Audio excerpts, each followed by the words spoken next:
Hello and welcome back to the sofa. This week we are talking about Sonic the Hedgehog, and wow, what a surprise that was. Well, I never thought I'd be saying it, but Sega might just have pulled this one off. I'm going to dive right into what it's about first of all today. So Sonic has basically had to go to Earth to be safe from some unknown enemies that I don't recognise, to be honest, but hey, I can't pretend to be the biggest Sonic game fan in the world, so maybe it's something I just don't know about.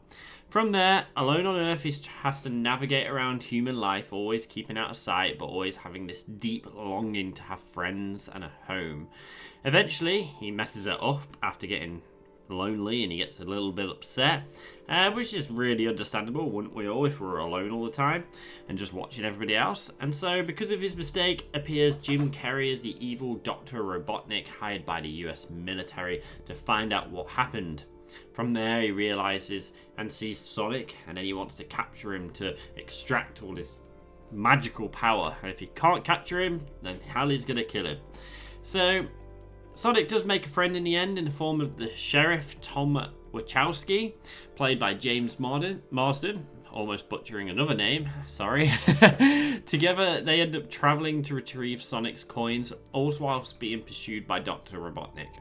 The story is all about good versus evil, obviously, but it's most importantly about friendship and the importance of having a home, which is really nice, especially with the current climate at times in the real world. It is a nice reminder of what is important: friends, family, and home. The film has a pretty standard story, as you'd expect, but it's fun, has some obviously really good comedic moments, and some ups and downs at times that will make you go, oh, that's really sad. But then comes the fun again.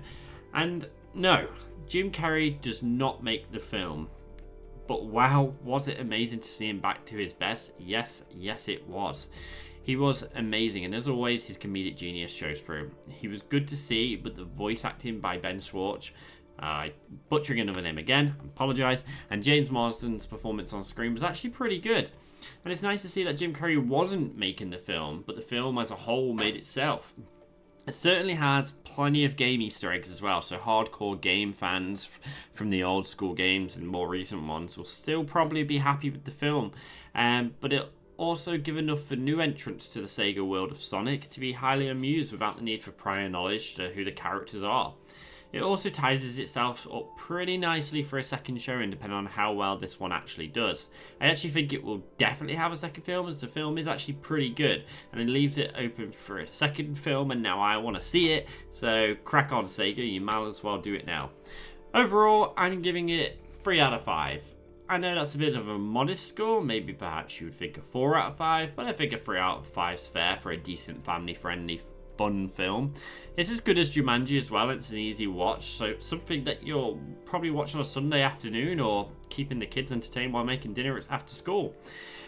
So that's it, 3 out of 5 for this week on the Sonic the Hedgehog review. Next up will be Parasite. It's won all the Oscars, so I need to see what all the fuss is about. If you have Instagram, please give us a follow on Back to the Sofa. Find a podcast on both Spotify and iTunes if you want to listen to something a bit more than the few minutes of review I do then and again, and that goes a bit more into all sorts of things related to television and film. And as always, thank you so much for listening, and I will see you next time back on the sofa.